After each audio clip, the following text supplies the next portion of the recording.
Assalamualaikum warahmatullahi wabarakatuh. Apa kabar anak-anak?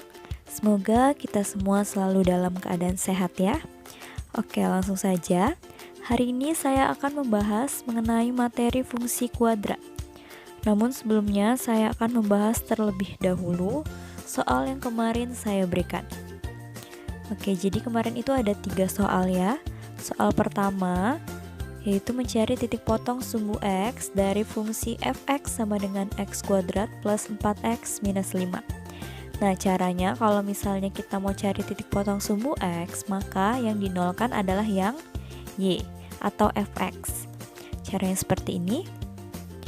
Nah, fx-nya ini kita ganti dulu dengan Y, kemudian Y-nya kita ganti dengan 0. Setelah itu kita balik. Oke, setelah itu kita faktorkan. Cara faktorkannya yaitu kita cari dua angka yang menghasilkan angka 5, kemudian kita cari lagi dua angka yang sama itu kalau ditambah hasilnya 4. Perkaliannya hanya ada angka 1 dan 5. Nah, sekarang kita lihat di sini kan negatif, berarti adalah salah satu angka yang negatif. Namun caranya bagaimana menentukannya? Kita lihat yang di sini. Apa yang negatif jika kalau misalnya 1 dan 5 ini ditambah atau dikurang, mana yang negatif? Angka 1 atau angka 5? Angka 1, karena menjadi 5 kurang 1 sama dengan 4. Begini. Nah, 5 dikali negatif 1 sama dengan negatif 5. 5 dikurang 1 sama dengan 4. Nah, kalau misalnya kalian menemukan soal jika di sininya negatif, maka yang negatif bukan 1 tetapi si 5 karena utangnya lebih besar, sehingga jawabannya nanti negatif di sini. Gitu ya. Oke, kita masukkan X-nya tadi ada apa aja, 5 dan negatif 1. Kemudian kita pisah. Setelah itu kita pindahkan, yang positif jadi negatif, negatif jadi positif. Oke, maka ketemu titik potongnya yaitu negatif 5,0 dan 1,0. Jawabannya adalah yang E. Oke, next, soal nomor 2. Yang dicari adalah titik potong sumbu Y. Nah, cara mudahnya kalau ini cari titik potong sumbu Y, maka X-nya kita nolkan kan? Kalau ini 0 semua, maka kita hanya melihat yang C-nya. Nah, jadi kalau ketemu ini udah nggak usah dihitung lagi, tinggal kita lihat C-nya. Maka titik potongnya menjadi 0,5. Yang mana yang D ya. Caranya seperti ini. Tinggal kita masukkan. X-nya kita ganti 0. Apapun yang dikali 0 itu pasti jawabannya adalah 0. Maka di sini tersisa yang C. Maka titik potongnya menjadi 0,5. Jawabannya adalah yang D. Kemudian soal nomor 3 yaitu yang dicari adalah titik puncak yaitu XP, YP. Nah, untuk mencari titik puncak kita harus mengetahui dulu mana A, mana B dan C. A-nya adalah 1, B-nya adalah negatif 4, C-nya adalah 2. Kemudian kita masukkan rumus XP atau sumbu simetrinya yaitu minus B per 2A. Nah, B-nya kita masukin negatif 4, A-nya kita masukin 1. Negatif kali negatif positif 4, 2 kali 1, 2. Dibagi jadi hasilnya adalah 2. Kemudian setelah itu kita masukkan 2-nya ini ke persamaan X kuadrat minus 4X plus 2 untuk mencari YP. YP ini adalah titik minimum atau maksimum ya. Kalau dia positif, maka titik apa namanya? Titik minimum atau nilai minimum. Oke, X-nya kita ganti dengan 2. Kita substitusikan, kemudian kita operasikan. Di sini dipangkat menjadi 4, negatif dikali positif hasilnya negatif plus 2. 4 kurang 8 hasilnya negatif 4. Negatif 4 tambah 2, utangnya lebih besar sehingga hasilnya negatif 2. Maka XP, YP-nya adalah 2, negatif 2. Jawabannya yang mana? Yang B. Oke, kemudian saya akan membahas di sini contoh soal. Contoh soal yang pertama yaitu tentukan sumbu X, titik potong sumbu X dari rumus fungsi X kuadrat minus X minus 12. Caranya sama dengan soal yang tadi. Kalau X, sumbu X yang dicari, maka Y-nya kita nolkan, gitu ya. Fx kita ganti dengan Y dulu, Y-nya kita ganti dengan 0. Kemudian kita balik, setelah itu kita operasikan. kita operasikannya, kita cari perkalian yang menghasilkan angka 12, yaitu ada 4 kali 3 dan 6 kali 2. Kita coba dari 4 sama 3 ya. 4 kali 3 12. Kemudian apa yang negatif sehingga dia menghasilkan negatif 1? Apakah 4 atau 3? Yaitu harusnya utangnya lebih besar kan? Maka yang negatif adalah yang 4. Caranya seperti ini. 3 dikali negatif 4 sama dengan negatif 12, bener ya? 3 ditambah negatif 4. Nah, ini utangnya lebih besar sehingga hasilnya jadi negatif 1. Oke, kita masukkan. Di sini jadinya X plus 3 dan X minus 4. Kemudian kita pisah. Setelah itu kita pindahkan. Nah, dapatlah titik potongnya menjadi negatif 3,0 dan 4,0. Gitu ya. Oke, next. Contoh soal yang kedua. Saya punya contoh soal lagi seperti ini. Nah, jika ditanya titik puncak dengan fungsi yang seperti ini, jangan bingung. Kalau ada soal seperti ini, maka caranya adalah, nah, kalau ketemu soal seperti ini, caranya hanya tinggal dikali masuk namanya. Kali masuk itu seperti apa? Yaitu seperti ini. X ini kita kali dengan X. Ingat pokoknya depannya dulu ya kita main. Kemudian yang ini kita kalikan lagi dengan negatif 2. Kalau sudah nanti dapat, kemudian ini lagi. Ini dikali ini, negatif 4 dikali X. Ya kan, negatif 4 dikali X. Kemudian negatif 4 ini kalikan lagi dengan negatif 2 gitu. Oke, kita lihat di sini X dikali X sama dengan X kuadrat. Kemudian X dikali negatif 2 sama dengan berapa? Negatif 2X. X kali X, X kuadrat. X kali negatif 2, negatif 2X. Negatif 4 dikali X sama dengan negatif 4X. Negatif 4 dikali negatif 2. Negatif kali negatif hasilnya positif 8. Kemudian setelah itu kita lihat yang sama. Oh, ini ada yang sama nih, maka kita operasikan utang tambah utang, hasilnya adalah utang, yaitu 4 tambah 2 kan 6, jadi negatif 6X. Nah, setelah ini caranya sama, tinggal kita tentukan mana A, mana B, dan C. A-nya 1, B-nya negatif 6, C-nya adalah 8. Kemudian kita masukkan rumusnya. Kita masukin rumus XP, yaitu B-nya kita masukin berapa? Negatif 6. A-nya kita ganti dengan 1. Negatif kali negatif positif. 2 kali 1, 2. 6 bagi 2 adalah 3. Kemudian YP, maka untuk mencari YP, tinggal kita masukin di sini, substitusikan 3 di X. Oke. Jadi 3 kuadrat sama dengan 9. Minus 6 kali 3, negatif kali positif negatif, plus 8. Ini 9 tambah 8 kan 17. 17 kurang 18, utangnya lebih besar sehingga hasilnya adalah negatif 1. Maka titik puncaknya XP, YP ya, jadi 3, negatif 1 gitu ya. Kemudian, nah, ini untuk menentukan daerah asal dan daerah hasil pada fungsi kuadrat. Jika menemukan soal seperti ini, jika ada grafik, kemudian disuruh tentukan nih, daerah asalnya yang mana, daerah hasilnya yang mana. Ingat, yang namanya daerah asal atau domain itu adalah X.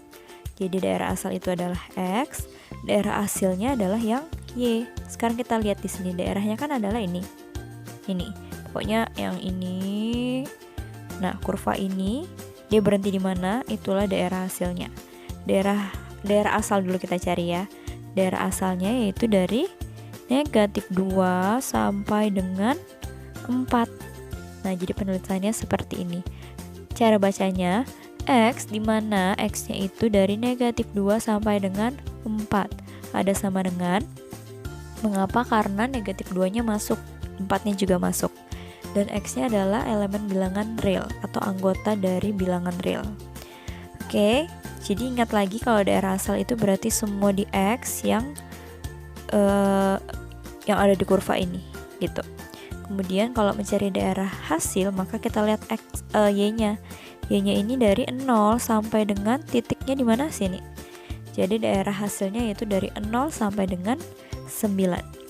Penulisannya adalah RF, range fungsi Y, di mana Y-nya itu dari 0 sampai dengan 9.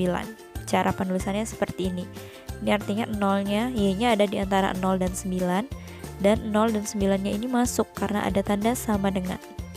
Dan Y merupakan bilangan anggota real, anggota bilangan real gitu ya. Oke, next. Nah, sekarang kita belajar membuat rumus fungsi kuadrat. Jadi ada 3 rumus ya. Yang biasa dipakai itu adalah 2 ini saja. Yang pertama, jika diketahui 2 titik, misalnya diketahui ini di soal ada 2 titik yang berlainan, yang memotong sumbu X dan 1 titik lainnya, misalnya ini. Nah, rumusnya yang digunakan adalah yang ini. Fx sama dengan A, X minus X1 dikali X minus X2. Kemudian yang kedua, jika tidak diketahui titik-titiknya, maka yang diketahui hanya titik puncak. Nah, caranya memakai rumus yang ini, gitu ya. Kalau ini jarang sekali. Misalnya diketahui 3 titik, maka bisa disubstitusi untuk menemukan A, B, dan C-nya. Nah, sekarang saya mau kasih contoh soal. Contoh soal membuat rumus. Nah, ini ada contoh jika diketahui 2 titik di X dan melalui 1 titik di Y. Oke, kita tentukan fungsi persamaan fungsinya. Ini titik potong sumbu X-nya, ini adalah titik potong sumbu Y-nya. Kemudian kita masukkan ke rumus. Nah, caranya kita ganti dulu X1 dan X2-nya. X1-nya adalah 3, X2-nya adalah negatif 3. Kita masukkan seperti ini. Nah, setelah itu kita pakai lagi titik potong sumbu Y-nya, yaitu ini X-nya, ini Y-nya. X-nya kita ganti dengan 0, Y-nya kita ganti dengan 9. Nah, ini kita kali dulu ya, negatif kali negatif hasilnya positif. Kemudian Y-nya kita ganti dengan 9, X-nya kita ganti dengan 0. Oke, setelah seperti ini kita operasikan. Jadinya 9 dikali 9 sama dengan A, kemudian 0 dikurang 3 sama dengan negatif 3, 0 plus 3 sama dengan 3. Kemudian kita kali, negatif kali positif, hasilnya negatif. Negatif 9 dikali A, yaitu negatif 9A. Kita balik. Jadi A-nya sama dengan 9 bagi negatif 9. Dapatlah A-nya sama dengan negatif 1. Nah, setelah dapat A, kemudian kita masuk ke mana? Ke sini. Sebenarnya kita masuk dari awal, tapi tidak perlu karena sama saja kan? Nah, kemudian ini kita hanya mengganti nilai A-nya. Y dan X-nya tetap, karena kita mau buat rumus fungsi. Nah, A-nya kita ganti dengan yang tadi, yaitu negatif 1. Nah, setelah itu ini dikali masuk, X dikali X sama dengan X kuadrat, X dikali 3 sama dengan 3X. Ini lagi, negatif 3 dikali X, negatif 3X, negatif 3 kali 3 sama dengan negatif 9. Kemudian kita operasikan, 3X dikurang 3X sama dengan 0 ya, berarti nggak perlu ditulis. Nah, jadi tersisa X kuadrat dikurang 9.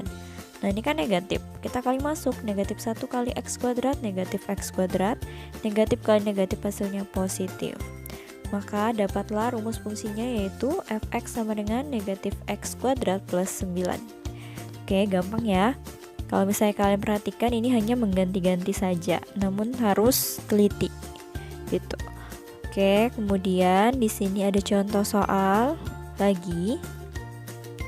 Yang kedua, nah, tentukan nilai maksimum fungsi Fx. Nah, yang biasa kita memakai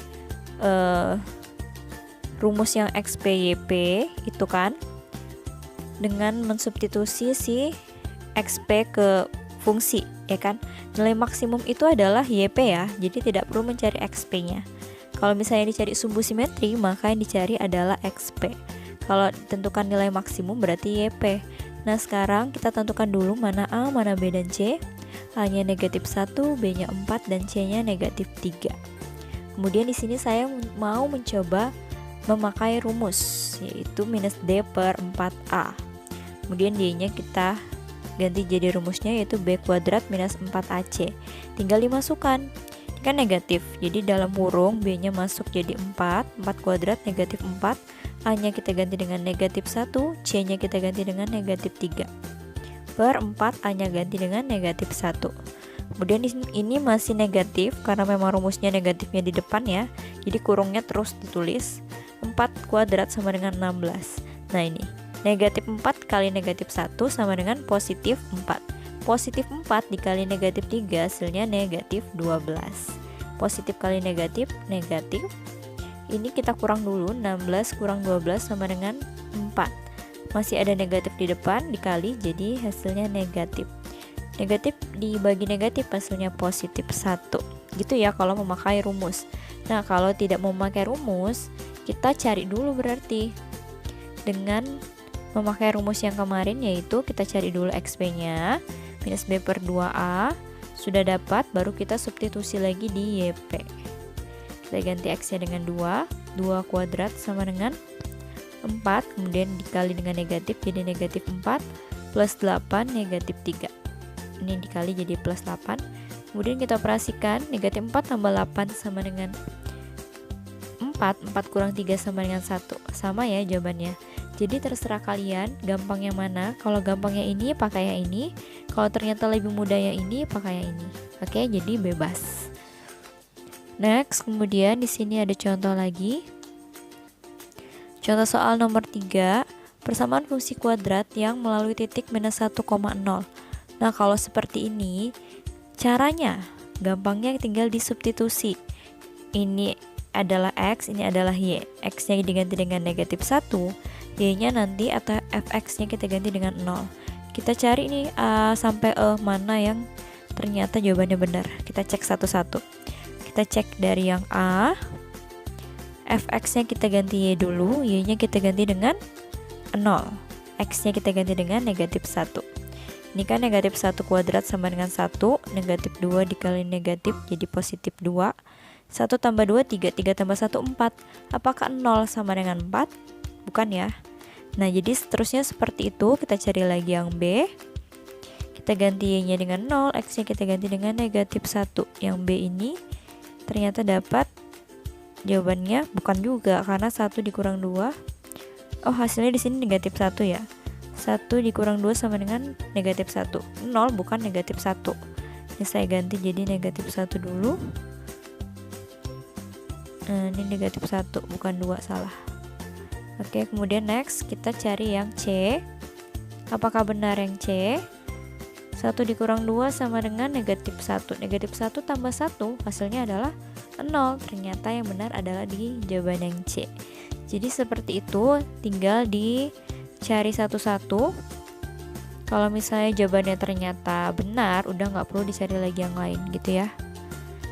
Oke, next. Di sini jadi jawabannya dapat adalah yang C. Next, nomor 4 di sini sama seperti fungsi linear kemarin, hanya di sini dia pangkat 2.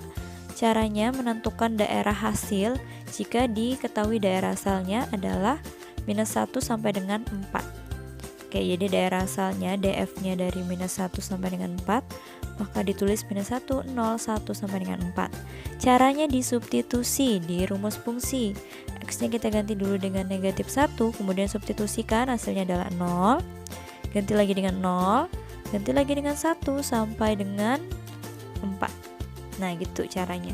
Kemudian kita dapatkan range fungsinya, yaitu kita lihat di sini dari negatif 4, negatif 3, 0 dan 5. Kita tulis secara urut.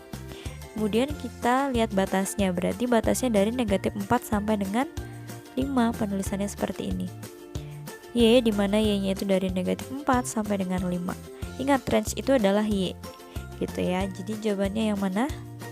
Yang C. Nah, saya punya latihan soal, hanya satu soal, sama seperti contoh soal nomor 4.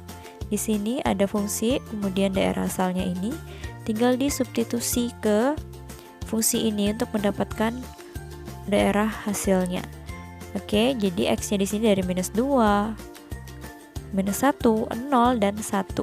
Kalian substitusi, maka dapatlah daerah hasilnya. Itu saja dari saya. Oke, sampai ketemu di hari Senin. Assalamualaikum warahmatullahi wabarakatuh.